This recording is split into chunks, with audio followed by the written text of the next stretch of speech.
Subscribe now and press the bell icon. Never miss an update. Welcome दोस्तों, सी language सीखने की इस series में आपका फिर से स्वागत है।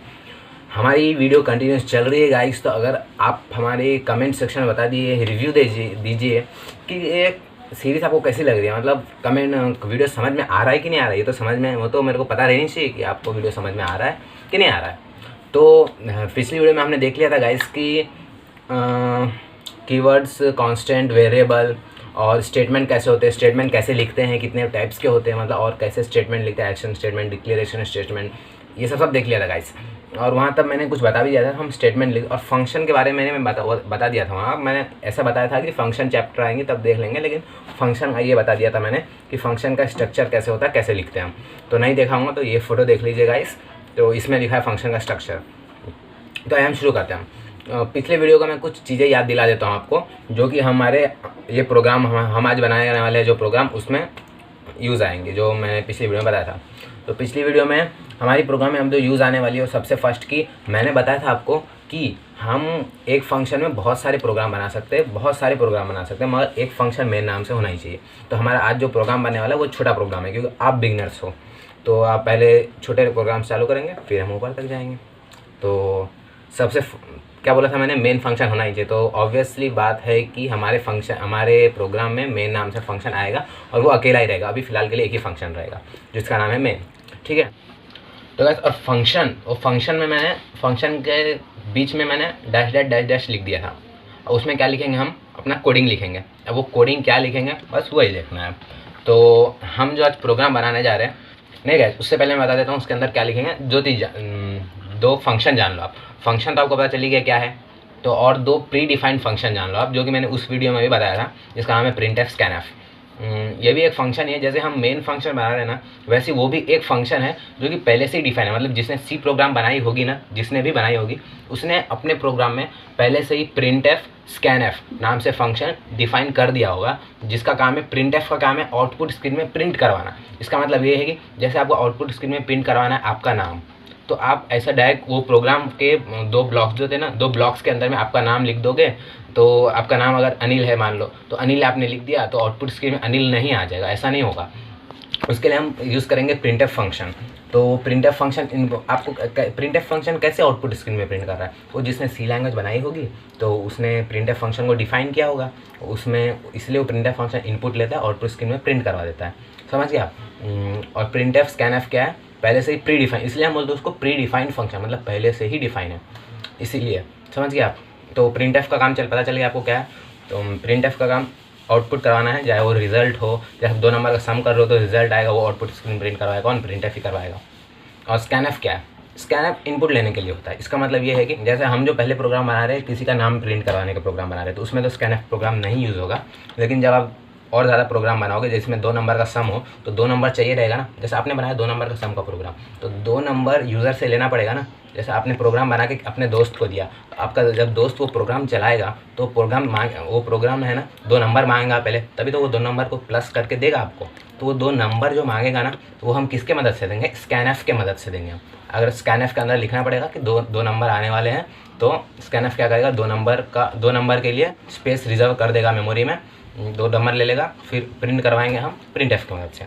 तो आपको पता चलिए हम इस फंक्शन में printf का ही यूज़ करने वाले, क्योंकि हम बस नाम प्रिंट करवाने, ठीक है। तो आइए देखते हैं। फिर सबसे पहले मैं आपको प्रोग्राम ऐसे लिख के बता देता हूँ, फिर मैं आपको कोई भी एक ऐप पे लिख के फिर कंपाइल करके बता दूंगा मैं आपको, ठीक है। तो सबसे पहले क्या लिखेंगे हम, सबसे पहले हम लिखेंगे मेन, क्योंकि मैंने आपको पहले ही बता दिया था कि कोई भी हम प्रोग्राम बनाएगा तो मेन फंक्शन आएगा ही उसमें, ठीक है। तो मेन आएगा सबसे पहले, फिर मेन के बाद क्या लिखेंगे, पैरेंथेसिस लिखेंगे हम। फिर पैरेंथेसिस लिखने के बाद फिर हम वहाँ अब 2 मतलब उसको क्या बोलते हैं, करली ब्रेसेस बोलेंगे, ओपन करली ब्रेसेस, क्लोज करली ब्रेसेस, वो 2 बना लेंगे और उसके अंदर हम अपना कोडिंग करेंगे। तो आपको बस प्रिंट करवाना आउटपुट स्क्रीन में क्या, जैसे मेरे को प्रिंट करवाना है स्मार्ट लर्नर्स, तो मैं क्या लिखूँगा, printf, फिर पैरेंथेसिस, फिर डबल इन्वर्टेड कॉमा में क्या लिखूँगा, स्मार्ट लर्नर्स। तो देखिए गाइस, printf के बाद पैरेंथेसिस क्यों आया, क्योंकि देखो आप मेन फंक्शन जो लिख रहे हो ना, तो मेन फंक्शन के बाद में भी पैरेंथेसिस है, तो वो फंक्शन है, तो फंक्शन के बाद में पैरेंथेसिस लगाना ही पड़ता है अपने को, इसलिए हमने प्रिंटफ के साइड में पैरेंथेसिस लगाया। आप स्कैनफ लिखोगे उसके साइड में भी पैरेंथेसिस लगाना पड़ेगा। और अगर आप मेन को छोड़ के और कोई फंक्शन बाद में बनाओगे, जैसे आप ज़्यादा प्रोग्राम बनाते जाओगे तो मेन के बाद में जो प्रोग्राम बनाओगे उसमें पैरेंथेसिस मतलब फंक्शन का नाम है, मतलब उसके साइड में पैरेंथेसिस आएगा ही आएगा। तो मेन उसके साइड में पैरेंथेसिस, अपने को प्रिंट क्या करवाना है, स्मार्ट लर्नर्स प्रिंट करवाना है। तो हम इन डबल इन्वर्टेड कॉमा के अंदर जो लिखेंगे वो प्रिंट हो जाए। अगर आप डबल इन्वर्टेड कॉमा के अंदर स्पेस नहीं देते हो तो बिना स्पेस पे स्मार्ट लर्नर्स प्रिंट होगा। अगर आप स्पेस देते हो तो स्पेस से प्रिंट होगा स्मार्ट लर्नर्स।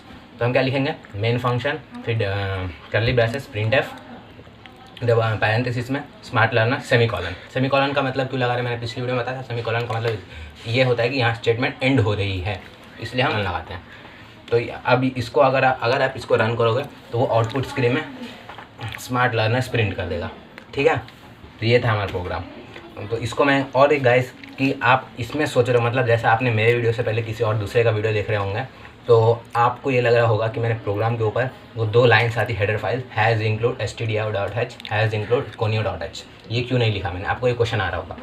तो गाइस ऐसी बात है कि सी प्रोग्राम जो है ना, जैसे कंपाइलर किसको बोलते हैं, मैंने पिछले वीडियो बता दिया था, जो हमारे कोड को कंप्यूटर के लैंग्वेज में फॉर्म में कन्वर्ट करता है। तो सी का कंपाइलर अलग है और सभी लैंग्वेज कंपाइलर अलग है। तो सी का कंपाइलर क्या करता है, जैसे आप प्रोग्राम बनाते हो ना तो ऑटोमेटिक हेडर फाइल्स ले लेता है।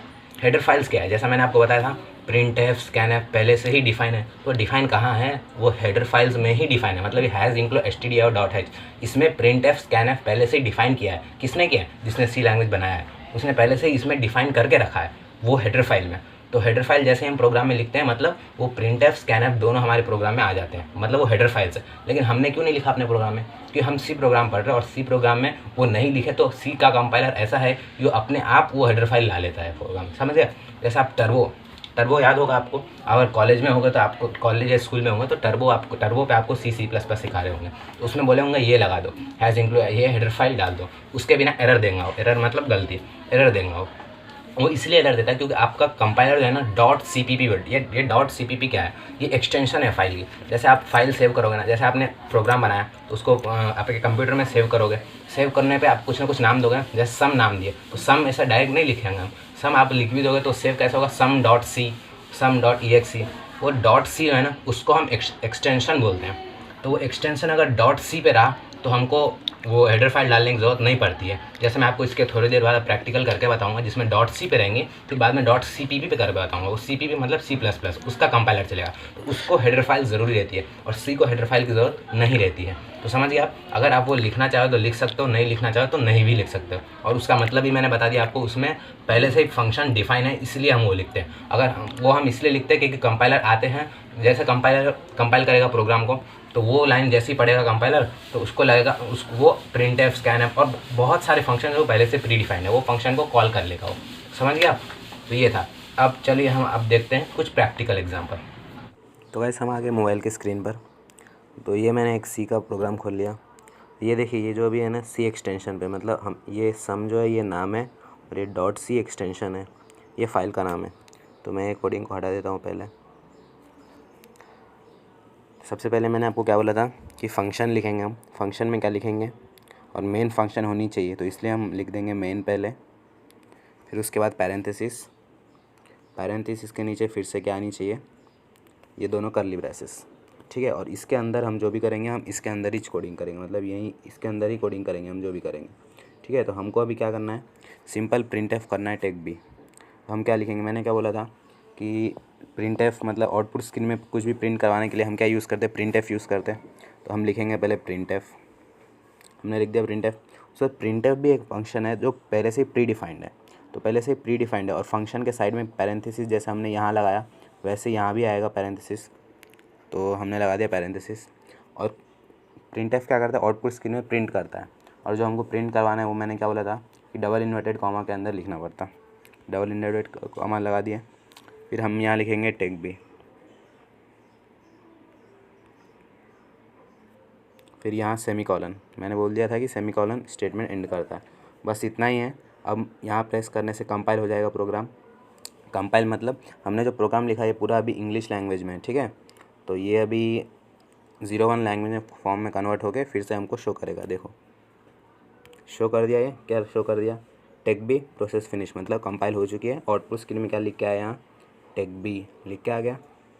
अभी आप टेक बी की जगह जो भी कुछ लिखना चाहते हो वो लिख सकते हो। ऐसा लिखना चाहते हो this is my first program, ये भी लिख सकते हो आप। आ गया this is my first program. अब इसके अंदर आप जो लिखोगे वो आ जाएगा।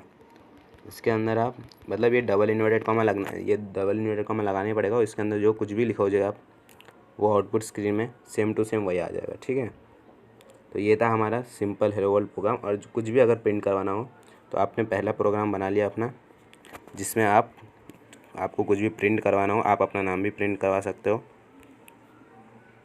प्रिंट करवा दिया हमने। ये था प्रोग्राम। ठीक है गाइस, ये अभी बिना हेडर फाइल्स के किया था मैंने प्रोग्राम। वही आप अगर यहाँ हेडर फाइल लगा दोगे,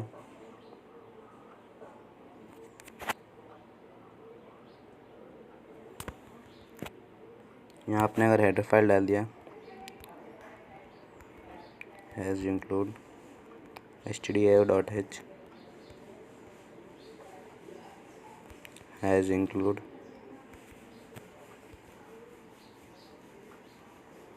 conio.h। ठीक है, बस आपने अगर ये भी लिख दिया, उसके बाद कंपाइल किया तो भी प्रोग्राम चलेगा। और अगर आप इसको नहीं लिखते हो